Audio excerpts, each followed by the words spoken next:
Good. And you ready? Yep. It's called the Board of Public Works and Capital Assets, October 14th to order. Roll call. Gill's here. Marshall here. Guzikowski's here. Zarnecki here. Seifert here. Segala here. Alrighty. Approval of minutes from 9/16 of 2025. Any changes or corrections?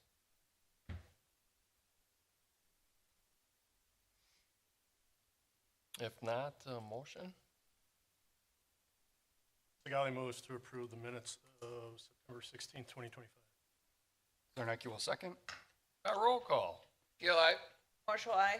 Guzikowski, aye. Zarnecki, aye. Segali, aye. Okay. Number 4, informational. Is that anything? Okay, nothing to share. 5, consider a motion to approve the apply movement upgrade project in the amount of $28,769. Awesome. Good morning. Morning. My name is John Martin, representing the Oak Creek Fire Department. We are seeking final approval for an upgrade to our climate vent system in the amount of $28,769. We are requesting,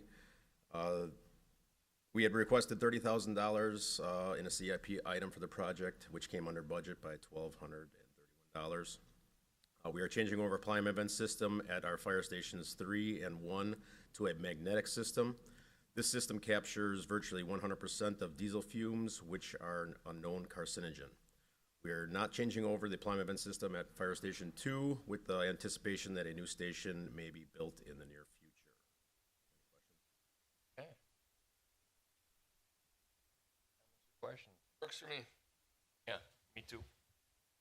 Okay.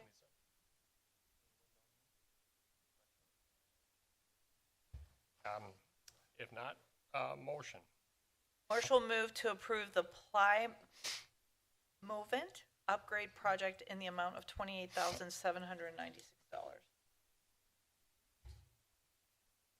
Oh, sorry. 28,760. Oh, it's different on the two. It's different on the report. On the report, it says 28,796, and on the agenda, it says The quota's for 96. the staff report number, $28,796. Gill, second. Roll call. Gill, aye. Marshall, I. Guzikowski, aye. Zarnecki, aye. Segali, aye. All right. Number 6, consider a motion to enter into an agreement with RD Woods Company for the repair and resealing of the treatment plant exterior. So this project was originally budgeted for $50,000. Staff was able to do a bunch of the work, which is great, but there's still some leftover work that the professional will come in and do, and RD Woods was the cheapest cost. Nice. That could happen this year, Mike, or next year? Or? We're gonna try and start on it yet this year. Oh, start on Nice. it. Yeah, Oh, okay. yeah, we'd like to get it done, the weather holds and the contractor schedule. How many staff members were working on it? Two. 2. Wow. Not full-time, they're doing other tasks, but when they Yeah. can, they work on that. It Awesome. helped out greatly. That's good. We have so many talented people for our city. Okay. We need a motion on this. Yep. Motion, anyone? For number 6? Zarnecki will move to enter into an agreement with RD Woods Company Incorporated for the repair and resealing of the treatment plant exterior. I'm sorry, I have to interrupt. Shouldn't there be a number there? It's I'm sorry. the amount of $3,200. $3,200. It's the same comment on the report, unfortunately, it was after they were already sent out. So Okay. apologize for that. Thank you for asking. Sigali will second. Roll call. Gale's aye. Marshall, I. Guzekowski, aye. Zarnecki, aye. Sigali, aye. Alrighty, consider a motion to approve a change order number 1 for Shannon Drive Water Looping Project, to Wanasek Corporation in the amount of $8,253.15. So this is a really small project on Sharon, just creating a short loop. I think it's about 450 feet or so. And what we discovered during construction is having a hydrant on the end for flushing purposes is really going to help us out. Also helps the contractor in testing and putting this main into service. So we asked him to install it. We provided the hydrant. This is just the installation and the hydrant. So it brings the total cost of the project, which is omitted from this report, at $61,200, so well below the budget. Okay. Any comments or questions down there? Ken? Nope, I'm good. Okay, you guys good? Then a motion. Marshall will move to approve the change order number 1 for the Sharon Drive Water Looping Project to Wanasek Corporation in the amount of $8,253.15. Gale will second. Roll call. Gale's aye. Marshall, I. Guzekowski, aye. Zarnecki, aye. Sigali, aye. Alrighty. Number 8, consider a motion to approve utility vouchers in the amount of $1,155,2550. So on this, I will make a couple of comments. The MMSD number is quite large compared to normal. This includes two of our 3 areas happen to be on this bill. So we're paying really what we'd see over 2 months, we're paying all at once. That's why it looks a bit larger there. And area 3 is one of our larger areas anyhow, so that's just normally higher. Where it says towards the bottom, vendor various, and the description is accounts receivable reimbursement. Not exactly descriptive, perhaps. What that is on our cell phone tower leases, we ask for a deposit from the cell phone company in order for us to start doing the review. We take all of our external review costs out of that deposit. Eventually, we would return that deposit, unused deposit money, back to these companies. That has accumulated over a few years. This is an attempt to kind of right that. So we're giving, if you looked in the detailed version, you'd see that there's a number of companies that are getting reimbursement for that. It just adds up to that.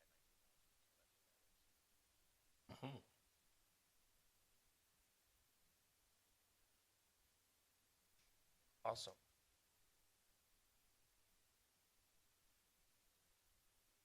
And any other questions? Motion, okay. Marshall will move to approve the utility vouchers in the amount of $1,155,025.50. Sigali seconds. Okay, roll call. Gale's aye. Marshall, I. Guzekowski, aye. Zarnecki, aye. Sigali, aye. Number 9, consider a motion to approve the 2026 operating budget for the Oak Creek Water and Sewer Utility. I'll give you a little bit of a spiel on the budget process, and then if we can talk about the water budget, maybe I'll say a few things on that, and then whatever questions you might have on that. We've got the detailed sheets as well as a summary sheet this time for you, and then we can do the same thing for the sewer, and then take a motion. A motion on both is fine. That works. There's not a legal requirement to have a budget, so it really doesn't matter quite as much. So the business model is that we're self-sufficient. We operate on 2 separate enterprise funds, one for water, one for sewer. They are kept separate, and they're different from the city budget, from the general city budget. The revenue source is only from our customer rates, what we collect from our customers. That rate structure is a flat fee based on meter size, and then a volumetric fee based on your water usage. The rates are structured in fixed fee. Oversight, the rates and any major construction projects are all approved by the Public Service Commission. So we really don't have any control over that, aside from what we submit to them. But it is something that we do watch throughout the year. So our mission and flexibility, there are no tax constraints. It's not subject to the same tax levy pressures that the city is. We're not driven to the lowest, cheapest cost. We want to strategically invest to create the highest drinking water in the nation. That is our goal. And we have then the flexibility to invest in critical long-term infrastructure because of that. The budget is a management tool. It is to guide us as we're spending money that we collect from our customers. We're trying to be good stewards of what we collect and invest that in the water wisely. And we do financial checks. So quarterly, we'll look at a budget to actual to see how we're doing throughout the year to make sure that that's tracking correctly. And lastly, for the budget, and this is what we normally do, a very conservative budget, our revenue increase, so we project no growth in the community, we project no rate increases, so that revenue stays flat from year to year. In this case, we added 10% to benefits, and that's largely due to healthcare increases that we're seeing. Wages we increased in the budget by 3.5%. That's the number being talked about for a COLA increase for the employees. General inflation for general expenses, we used 4% for that number this year. MMSD pass-through, what we call them. Pass-through is a little bit of a misnomer. It's not really a direct pass-through, but the MMSD number that we'd like to be a pass-through, we used a 5% increase for that, and that came from MMSD. And lastly, our taxes and depreciation, we used 3%. So those are their general assumptions. Expenses go up, revenues stay flat.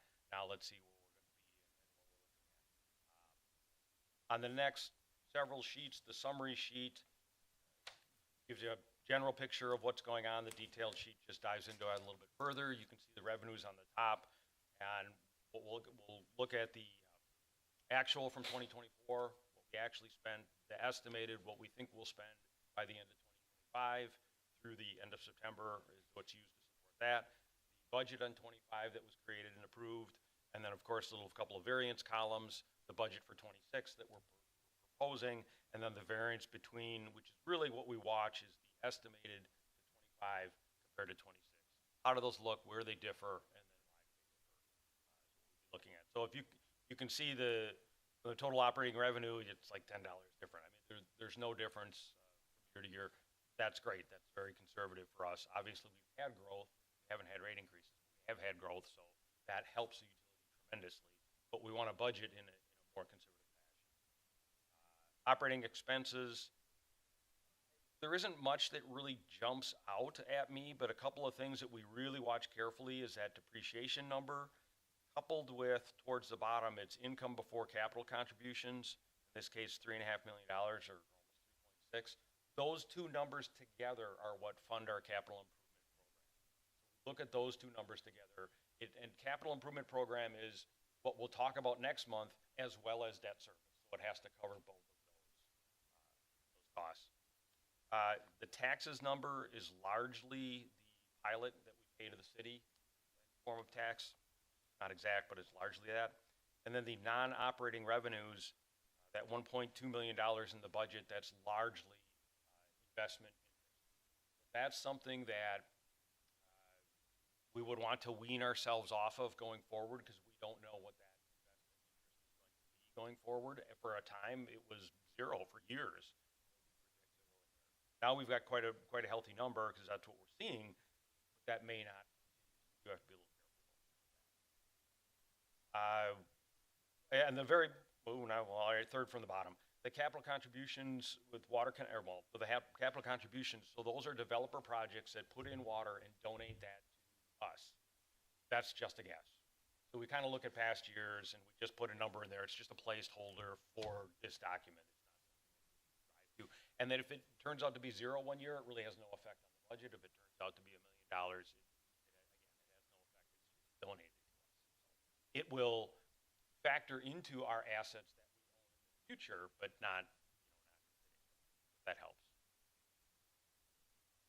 So if there's anything you'd like to go over, I'm more than happy to. Bottom line is, so water's got an income of $3.6 million. Again, we're using that for the capital program, but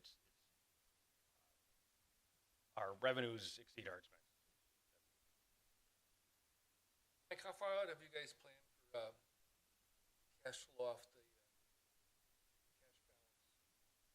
In terms of, because obviously you get your big project looming out there that's gonna, but you can say water, say drinking water loan fund proceeds, I imagine. So, and then interest rates Yes, so our cash flow analysis goes out to 2050. It obviously gets a little fuzzy the further you get out. I haven't looked to see what we look for interest income on that. I'd have to look. It's definitely nothing this high, that much I know. But we have looked at it. for a likely lower balance at some point, Oh yeah, definitely, yeah. and lower interest rates. Oh yeah, definitely yes, absolutely lower interest rates. And that's where we can say that we won't need a rate increase even with the debt service on that project till after the project's completed 2030. And then as we look beyond that, there's a few lean years. I think 2032 is our existing debt would be paid off. So those first couple of years, it's going to be a little tight. But after that, with that debt service rolling off the books, it makes it easier for us to work on the debt service we have now. We do know that if we take out the full loan for the full project, that debt service is outside of what we planned. It's twice what we planned in our cash flow analysis. But we have the money we've saved for the project we'll use to cover that extra debt service. But the projected interest rate on that loan is 2.2%. And we're getting well more than that on our investment. So it's a smart financial choice. I don't recall, are we?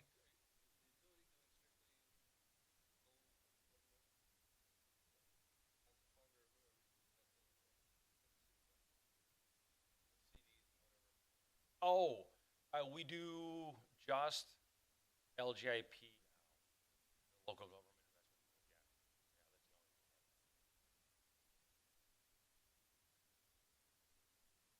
investment. I have.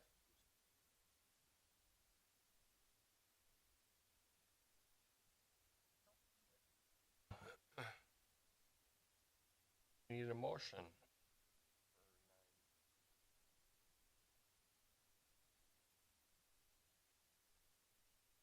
Not healthier than I'm accustomed to. Yes, it does. Is that a job application right here? That's the beauty of having a newer system, is that you don't have the aging infrastructure yet. That, Very true.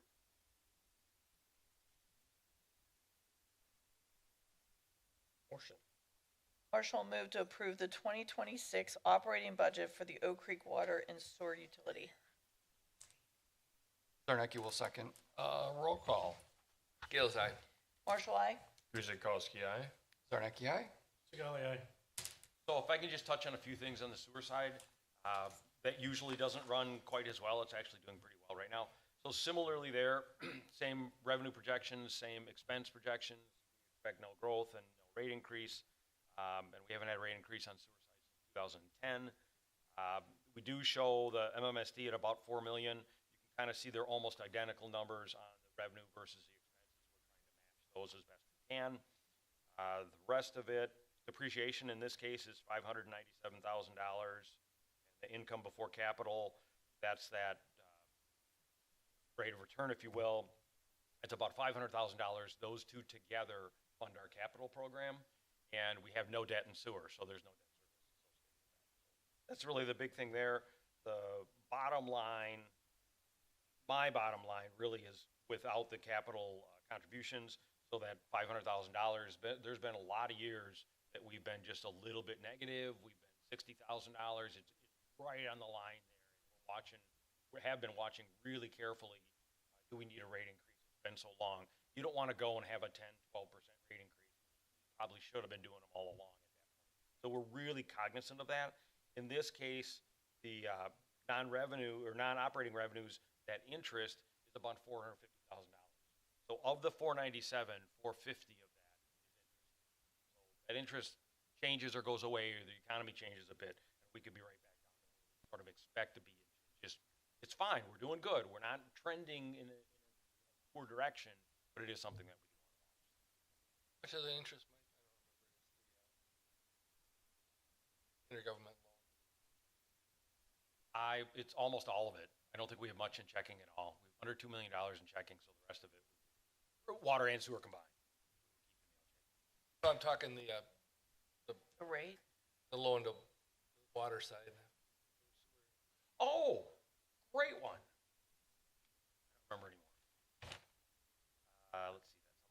You know, if you can hold that, I can talk easily about that next month because we'll have it in our cash flow statement. I want to say a It couple. gets paid off in, Yeah, you know, and we were just talking about that in the office, and I don't remember when that was done. But it's a couple. I want to say $250,000 is the principal payment from water back to sewer. Yeah, thank you for that. It's in here. I just don't know that I can put my finger on it quickly.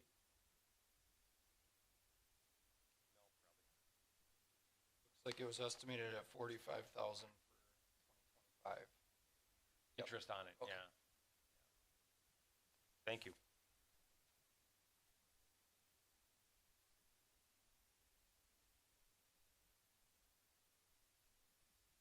Other questions?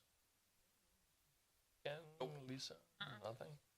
We don't need a motion on this one.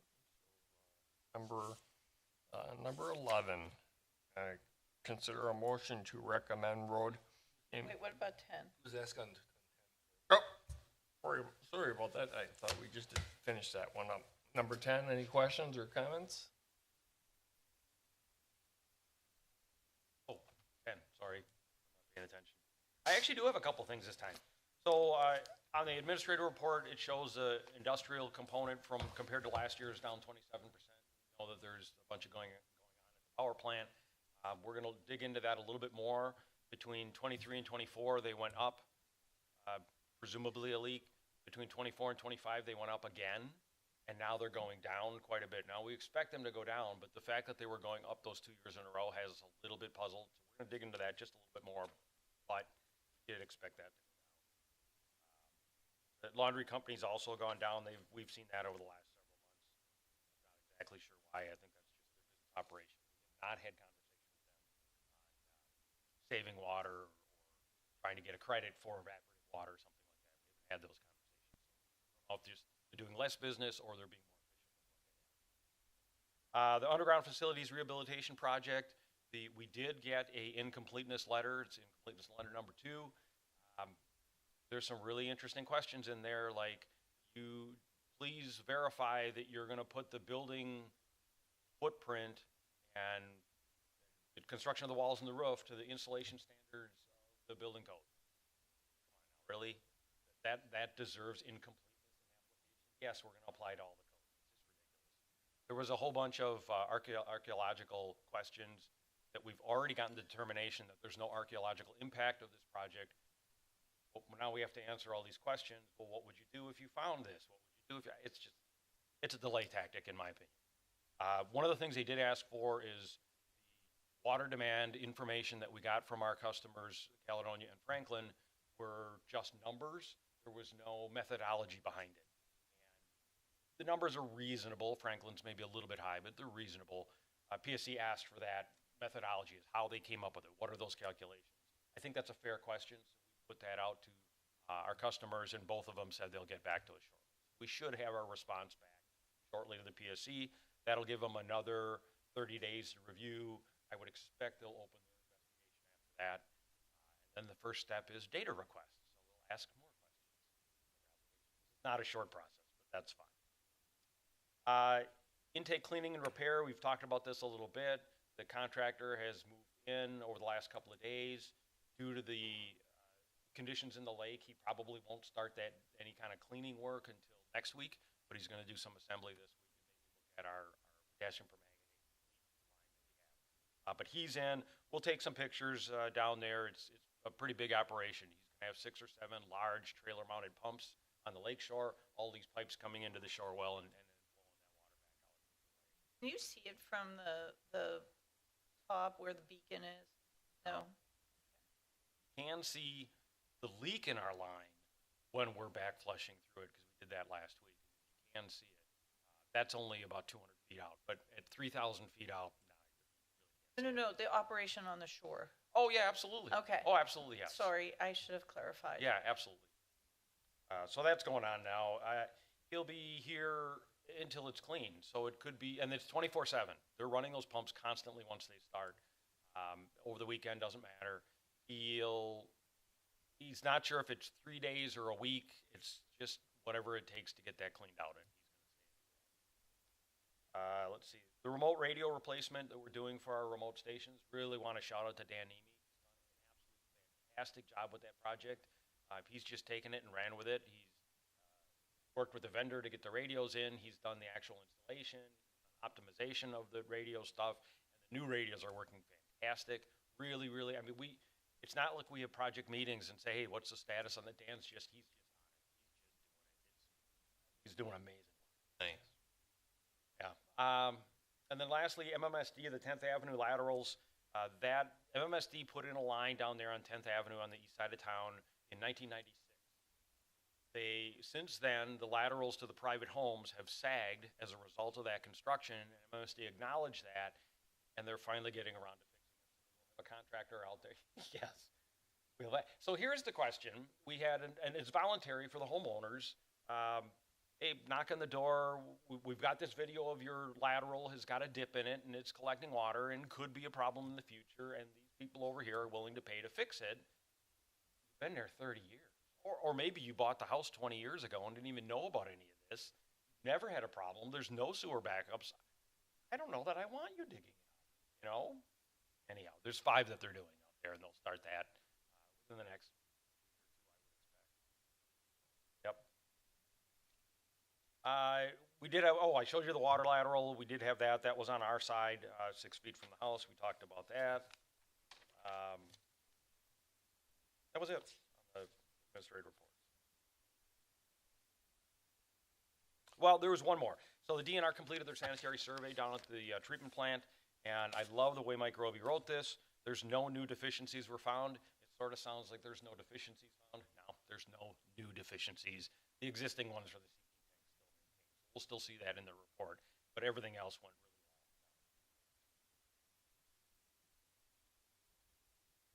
really well. Oh, no, there's more. I'm so sorry. My papers all together. Okay, so we are, and I think I might have mentioned this before, we're working on a research project with the Water Research Foundation. They're looking at maintaining chlorine residuals and guidelines, creating guidelines for that, and they've asked us to participate in that research study. I think I talked about this before. That will be coming up shortly.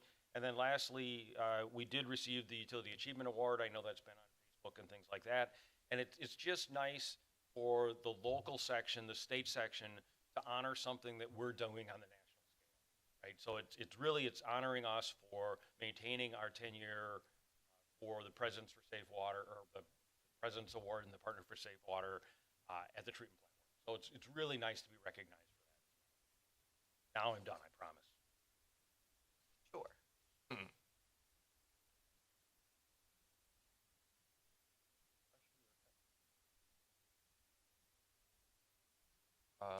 Number 11, consider a motion to recommend road improvement projects to be advertised for public bid for construction in 2026 to the Common Council for approval. Thank you, Alderman Guzikowski.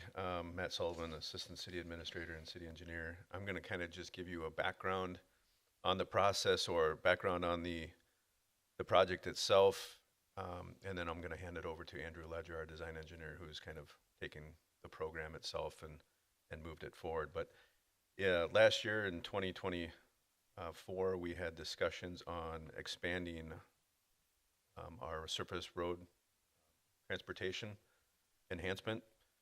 We moved forward with blessing and support of our council in increasing our funding from 1 million to 4 million through bonding. This includes sidewalk improvements also. So our budget is 4 million. We take 250,000 of that and we put that towards our sidewalk improvements. So typically we have 3.75 million. Our goal is to look towards about 3.5 million to give us a little bit of contingency depending on bidding as it comes through. This year we've been able to roll over approximately $500,000. So we're looking at a project close to, we were shooting for about 4 million for our road projects. So that's why your base bid on the sheet shows 3.9 million. This gives us a little bit of flexibility Within those estimates, Andrew will probably speak to this more, but we do have a little bit of contingency. We also have some administration and engineering costs now associated with this. And this is primarily for the fact that our work has now quadrupled. We're not sure of staffing coverage on these projects, whether we'll need to bring in consultants, and consultants obviously cost a significant amount more than our own engineers and staff. So we just wanted to make sure we were covered there. In anticipation of being able to do it in-house and all the work, that's why we included several alternatives that we would recommend that, you know, those be also put in through this motion to put on our bids. This would allow us then to pick and choose, obviously, if our base bid comes very low or with the ability for us to go through. Now you can, I guess, prioritize your alternatives on what you want to see more along this, but I guess that can be a further discussion. But I'm going to let Andrew kind of go through all the choices, the thought process between this and the movement through the program. Unless you have any questions up to now, be happy to answer those. Yeah, I have a quick question, Matt. Can you explain the passer system, how you rate the roads? Yeah, the Pazer system. So actually, we do bring in a consultant for that. Okay. But what they do is they basically drive the road. Usually 1 to 2 engineers will drive it, whether it's staff or new. But they drive and they look for deficiencies, visual deficiencies. So rutting, cracking, any kind of spalling or anything that's within that surface. They actually have a book that they carry with them that actually has pictures for every rating. 0 being the worst and 10 being obviously the best rated condition. They go through each segment, they look at it visually, and then they rate it. Andrew actually goes through that. He does review what ratings we have as we get those, just to make sure that there's not a big change. So we look at the past years and we look at the new ratings. If we see major changes, then he'll actually go out himself and do another review of that segment just to make sure that, you know, someone else is seeing it or we're seeing the same thing. Likewise, when we're going through this, when he's picking this, if he's kind of questioning some of it, he'll actually go out and drive the road himself again, review it again, just to make sure that our ratings are feeling comfortable about that. But that's how we do it. Standard practice throughout the nation. Very cut and dry, honestly, with pictures. Thank you. Yep. Anything else? You guys maintain like a summary of, you know, we've got X number of feet of roadway in the city, and, you know, how many total feet are in each category? We do have, I mean, we categorize that so we see each one. We can pull all that information out. Everything is through GIS, so it's very easy to gather It'd that be data. interesting for us to see just kind of an overall of all the road feet in the city, and then, you know, there's 1% that is rated 1 versus, you know. We actually, within our budget documents, and we're trying to pull that up right now, we actually within our budget, through engineering, we actually do have a chart that we started putting actually within our budget that's explains, I believe, what our percentage is, like between 1 and 2, 3 and 4, or whatever, Yeah. and then what our goal is to get to.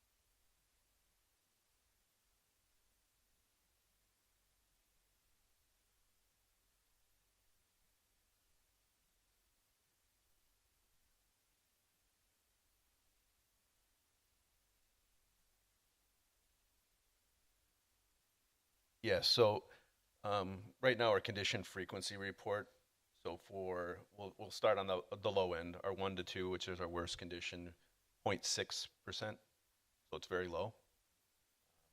3 to 4, we're at 11% approximately. 5 to 6, we're at 48%. And this is, I'm rounding up. Yeah. 7 to 8, we're at 33. And then 9 to 10, we're at about 7. So our goal is really to obviously have 0 at 1 to 2, Right. 5% for 3 to 4, 41 for 5 to 6, 48 for 7 to 8, and then 6% from 9 to 10. So that's how we're kind of approaching it. Obviously, we're still in the maintenance mode, I would say more.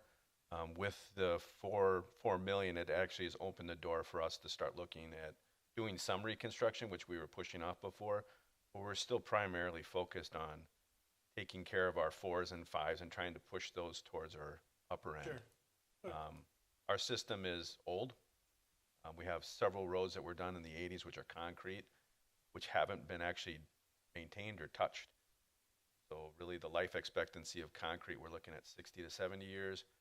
We're already touching 50, close to 50 on several of those that have had no maintenance done. Really your maintenance should be done at year 25 or so.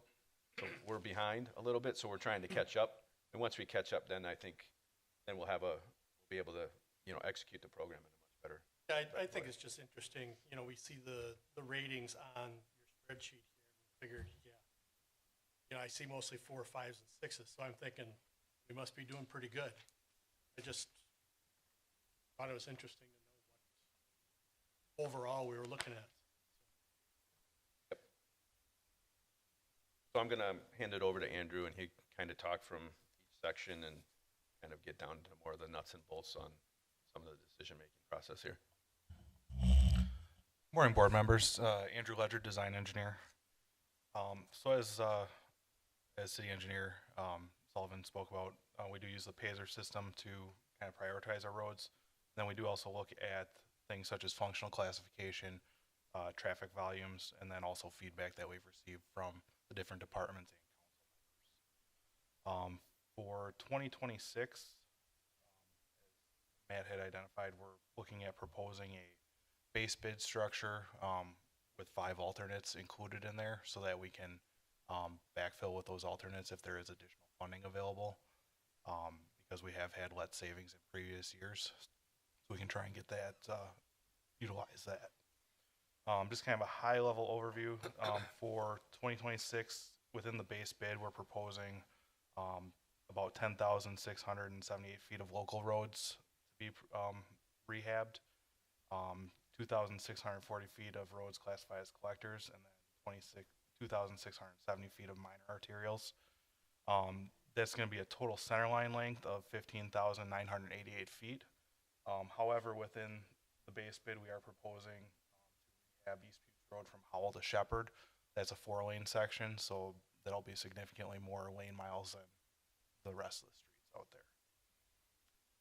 I guess kind of diving into the base bid, we're looking at reconstructing and rehabbing the Flynn subdivision neighborhood.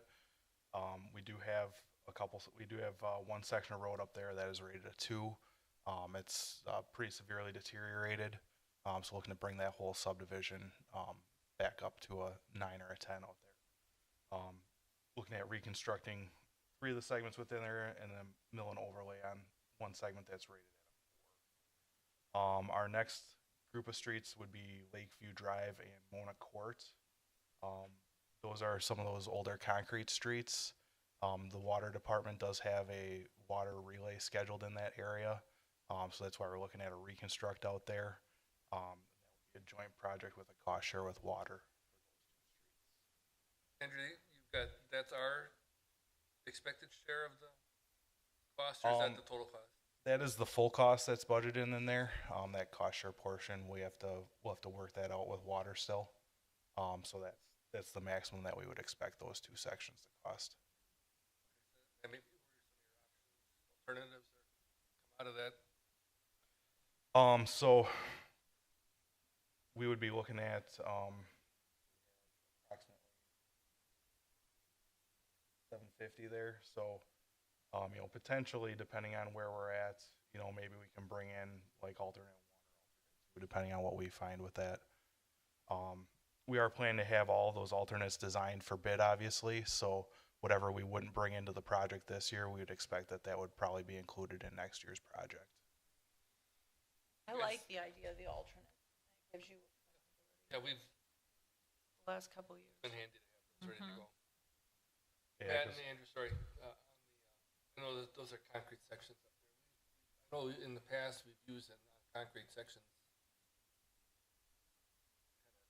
Cross how we've used, I forgot what the term is. We basically break it up and push it down and then pave over the top of that. Has that been proven unsuccessful, or is this with the disruption the water utilities take it all out and start over?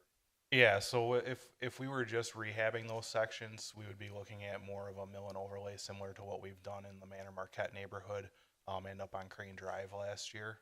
But with the excavation for the water main and the laterals, we're expecting that a lot of that road will either be lost or and then whatever's left intact won't really be salvageable. So that's why we'd be looking at a reconstruct instead of that mill and overlay in those areas. And do I know we haven't thought about this for a while. We have a good cost share on when the water utilities in our road, making sure that they're covering enough of the expense that we have. I know in the past, I think it seemed pretty skinny to me, to be perfectly honest. Yeah, so I mean, we're still working through some of those details. You know, I think this is just a kind of one of those hurdles that we're trying to get over with the new program and trying to be more conscious about how the water and sewer utility, their needs to get, I mean, they have some aging infrastructure throughout the city, so we're working with Brian Johnston out of their office to make sure that their needs are being met along with ours.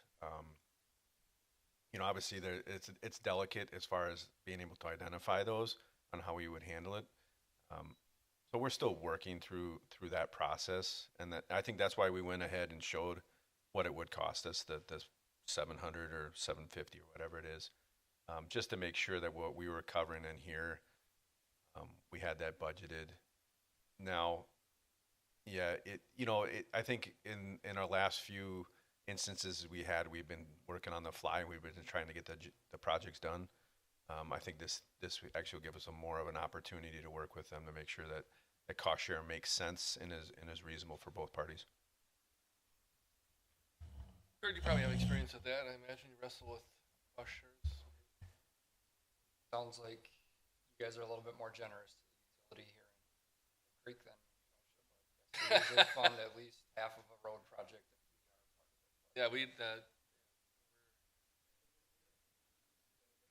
That could be some of the options too. I mean, we want to explore everything to make sure it makes sense on how they do it, and we understand that some of our roadways too that we have, especially the ones that they're doing are concrete. We've seen it before where and it wasn't really their issue; it was more of the how the contractor approached their work, their means and methods, but based on subgrade and factors that are really out of everyone's control. How it was constructed in the past in the 80s where they put concrete on clay with no subgrade improvements really kind of puts us behind the eight ball, I guess, so to speak, for both groups. Because whether we are doing the road or not, I'm going to guess that the contractor, just because they're running the heavy equipment across there, is probably going to damage the road to a point where they're going to have to replace it anyways. But it would be on the contractor. But since we already had plans to do the road or we have wishes to do it, it just seems to make more sense than to make sure that we do it correctly and just get it done right. So I think we ran onto this on Wildwood, right? So there was a cost share there, and I think that's where we have to find that balance. There'll be a little further discussion.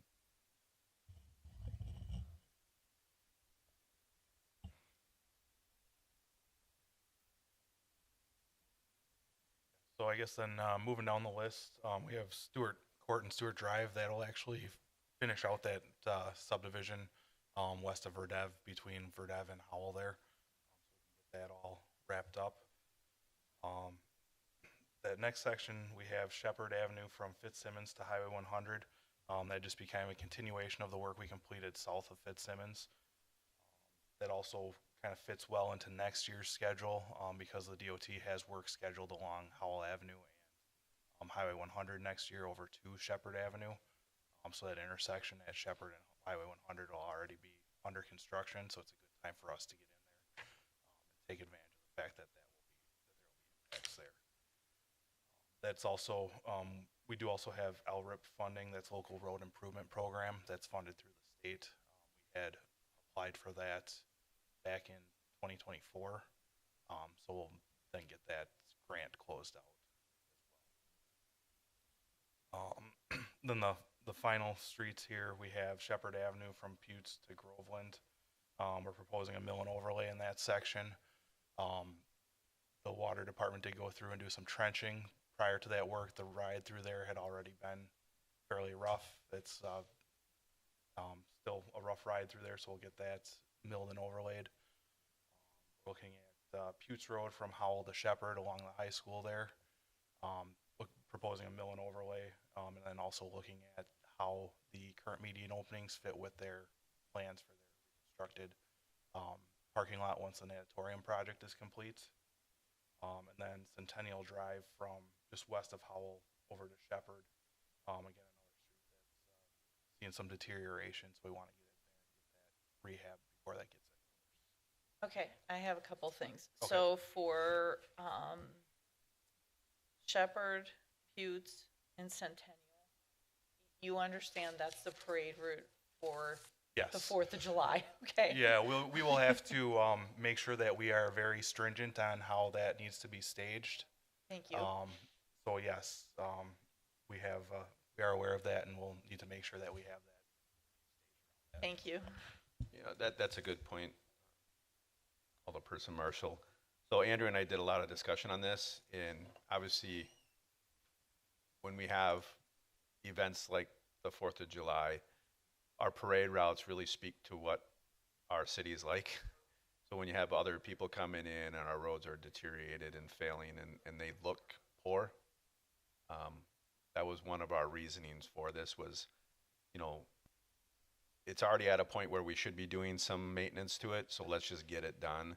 But let's make sure that we get the majority of the route that's in need of repair taken care of. So that's why those sections are on here.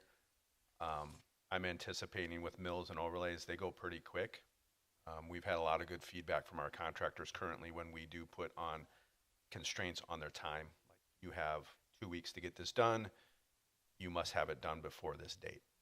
They actually appreciate that because the managers or the superintendents can then go back to their bosses and use it to schedule their work better. So we're probably going to be looking to try to tighten this up and have it done before the 4th.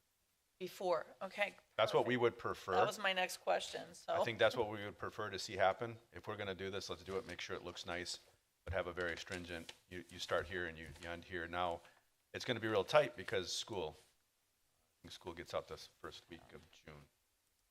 So they got 3 weeks to do it, which is probably acceptable. They probably can get that done if it's a mill and overlay. And there might be some, you'd be surprised how quick they get it done. I don't have a problem with the mill and overlay. I know that. But you're also talking base patching and A lot of our, and your well, the medium modifications, so we can kind of split the job out. So if the Yeah. roadway has to be done by a certain point, and then the medium modifications, we'll look at the schedule more. and Howell Avenue's being done next summer. Yep. No one's gonna. Well, everyone's you're gonna, not gonna be able to get there, yeah, let alone everyone's have gonna, a parade. everyone's gonna complain, but if we're gonna do stuff, we might as well do it in the same area where there's already impacts versus not. I just know, like, this past year, when Putes was shut down for the roundabout, Drexel was down in one lane and Ross was in four.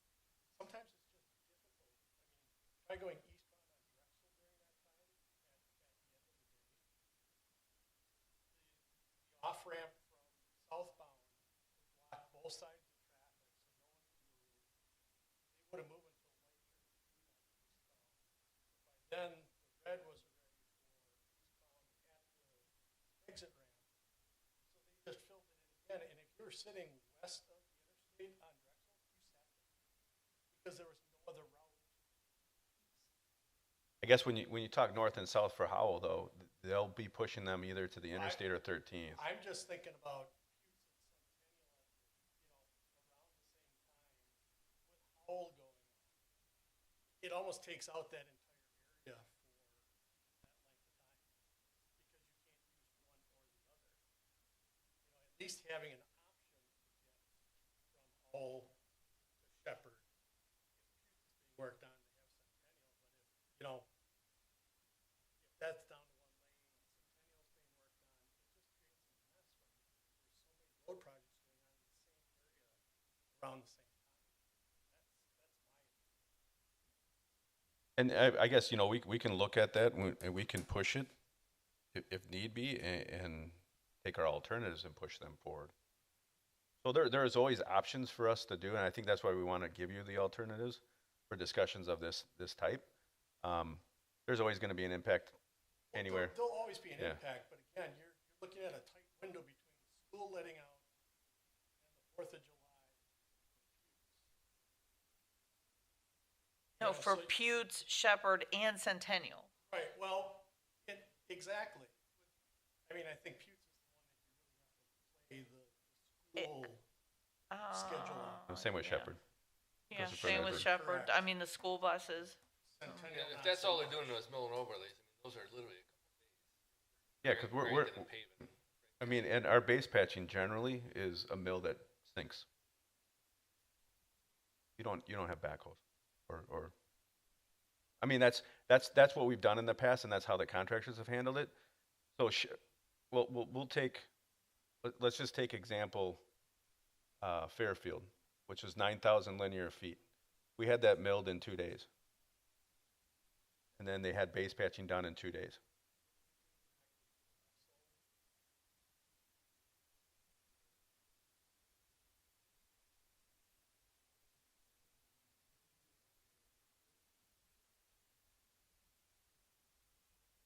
That was completely different. That was ours. That was completely different. So that had dowel bar retrofits. That had base patching. That had significant. That also carries, I think, You're saying- 22,000 vehicles versus 7,000. Okay, so you're saying the base patching for Pugh's It's and asphalt. Centennial won't have the dowels and all No, that? this is asphalt. So this would be sinking of a mill, basically, and getting it out that way. That's why the procedures, I think, are two totally different things in that sense. But we definitely can look at it. Do we hold it off past the 4th? And things like that. So I mean, that's I think where we want these discussions on the floor. I think these are good discussions and I healthy. think it's important to use to explain the differences, because you look back at the this week they're doing all the saw trucks. 2 weeks later they're pulling the concrete out. That just drags. Right, so- this is totally different than that. I think we need to know that. Yeah, and I guess it's also different in the sense that was a state STP project. We, as a city, didn't have the constraints or the ability to put on, hey, you have 3 weeks. You have this date. I mean, there are some dates they put in, I think the Drexel, but it was a little more, Yeah. you know how the state can be. Oh, yeah. It can be a little more lenient. We tend to be very strict on ours. Get it done. Yeah, well, That's the end of we are very, like, the minute you put something down, you typically, like, Shepherd would be 1 week. You have 1 week to get it done. Centennial probably is 1 week. Pewits will probably be 2 weeks. But if they do it all at once, or if That's we push the it, one thing I and we could wonder about- package those. especially if they're subbing it out to make sure they're controlling their subs, that they're not doing all of them at the same time. Finishing one, then I'm not sure how they like to do that. If they have multiple subs that they're using at the same time, or what. And the great thing about a mill is you can mill it, and you can have people on it that same day. So there'll be impacts throughout the process, but I think it's not a lasting impact, continual, I guess, where we can open it up and we can move some of that work around. I would prefer that they start on all of them, and when they're milling, they just mill it all. And they're out there for 2 days of milling, and then it's base patching, and then it's asphalt, and then it's this. It's like the train that just keeps I mean, going. from our standpoint, we love that, but people think that looks like cow and drives like Yeah, it does. And then 2 weeks later, we're out. I know, but people Yeah. don't remember the fact that Yeah. they bitch about how rough and beat up it was. Yep. Well, they were just inconvenienced. Could I ask about, I asked about it at the budget workshop about the subdivision on 27th Street, the south. South Hills? Yeah, Yeah, so we're still reviewing those along with the drainage. okay. Whether that's a package project or not, but we'll be looking towards 27, probably 28 in that area. So it is on our list. Okay. We have several subdivisions that we want to do, and I think, you know, Andrew mentioned it, and I like how he had it laid out as far as, you know, local roads, Yeah, arterials, and that. So one of I think the primary objectives when we did the $4 million surface enhancement program was to actually start putting more dollars into some of our local subdivision roads. So our point when Andrew's looking through this is trying to find a subdivision. Well, how can I fit the subdivision in, get, you know, 90% of the roads done and get out? And that way we're not impacting that subdivision more than 1 year and we're done. They have new roads for 10, 15 years. yeah. So I think that's one of the goals that we can check off is how we're approaching this. So I think that might also answer some of it. And, you know, bear with us a little bit. This is our first time that we've had to put in $4 million worth of work. And Problem to have. it's a great problem to have, but I think, you know, Bob, you're very right. I think our approach for next year explaining this, and we'll take this to the council this way, is to build on that and explain these a little bit more. I think So you have an just understanding. explain the difference between what you're proposing to do on these roads versus, like I said, the real world example. I think everyone can relate to what happened with Drexel a couple of years ago. That was a long project. Similar, what you're saying, milling, base repairs, but totally different systems. Right. Yep. So, Okay. the base bids, any of these ditching program? No, so this next year, we're moving to try to do a separate project. We felt like we had a higher bid because of obviously the markup from the prime and different things like that. We're trying to do an entire subdivision bid alone, just with those certain types of contractors to see what types of bids we get. And then we'll move forward, because then we'll have two comparable kind of pricing. But yeah, we already have the subdivision. We're already out doing our work and as far as moving forward on the drainage. No problem. All right, so then I guess, Actually, just for Fred's sake too, maybe give him an idea of what we allocated for pitching and the sidewalks. Is this 750 numbers, right? Budget number we're, So we have 250,000 budgeted for sidewalks. no, and the ditching, Ditching, we have 500,000. yeah, that's right. That is put aside for that. This year, our project probably went close to 470, 500. We were right around in Fairfield, but there was several other anomalies, I guess, if you want, in that project. You know, culvert replacement, driveway replacement, making sure that we had the proper pitches on our ditches. Which, See, those are annual numbers. yeah, the 500,000. Yeah, that's what we're pushing to get towards every year, or more, depending on how it goes.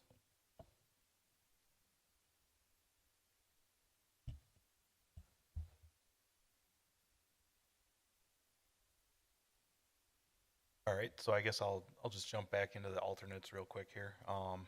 So for alternate one, we were looking at Nicholson Road from Elm Road to County Line. I know Nicholson Road has been one that we've been looking at trying to get work done on. That'll keep us away from that Highway 100 section, since that intersection with Shepherd will be under construction, so we may have some traffic kind of diverting over there, but still give us an opportunity to get started on that on Nicholson. Tell you what, if you make the road smoother, people are going to going faster. It's still 45 there, I think, I believe I it's know. 35, but people gripe about the speed. But there's some, it's rough. I would say in these alternates, I know we just did that treatment on Oakwood. Yep. It makes sense, maybe, that crossing's.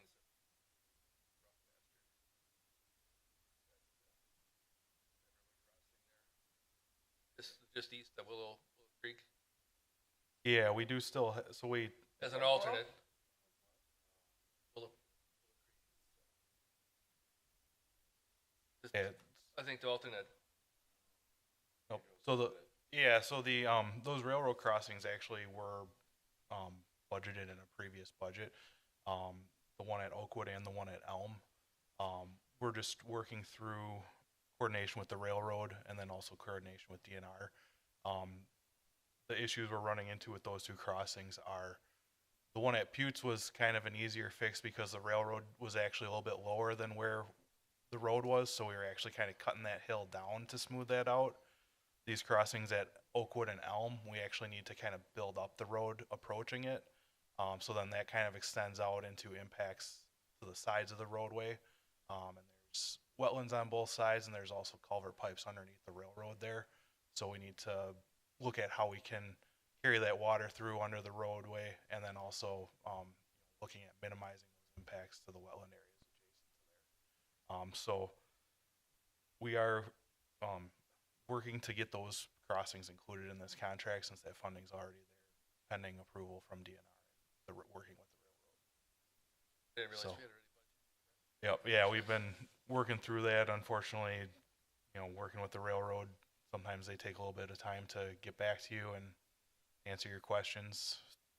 So we're trying to get that through as quick as we can. The one on Old Ryan where is that in our horizon? It is on our radar. We'd probably be looking at doing that as part of a future project. Hopefully that one's going to be a little bit less coordination involved with the railroad. There's not a lot we can do as far as bringing that grade up at all because that's within the floodplain. So we'd probably just be looking at trying to kind of mill out the bumps through there and maybe resurface that area. I imagine traffic count is pretty low. But it's a Yeah. rough one. Yep. So it is on. Yeah. Tell me one. I'm Yeah, helping so- you here. That's like I know I see it every day. Yeah, so that Rough one crossing. is on the radar, probably in the next couple of years here.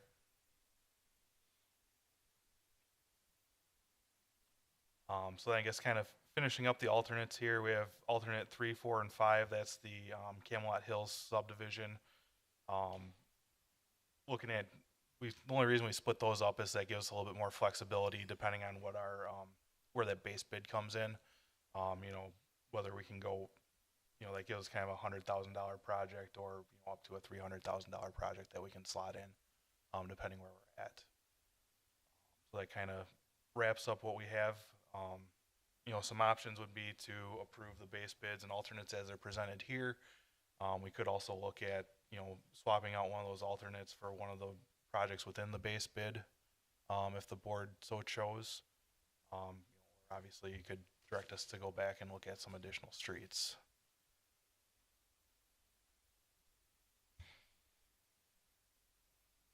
Thoughts or comments? Good program. Yep. Andrew, you've done a nice job. Thank This you. is not easy, so I appreciate that. I do like the bigger paper Oh, though. Old eyes, sorry.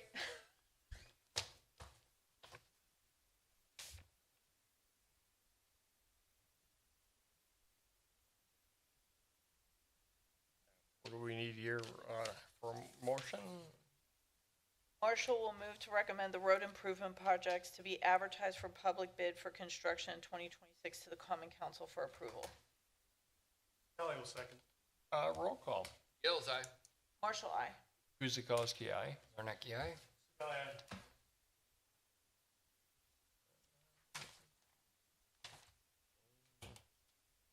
That's it. It's adjournment. Gil moves to adjourn. Marshall, second. Alrighty, roll call. Gil, aye. Marshall, aye. Guzekowski, aye. Zarnecki, aye. Kelly, aye.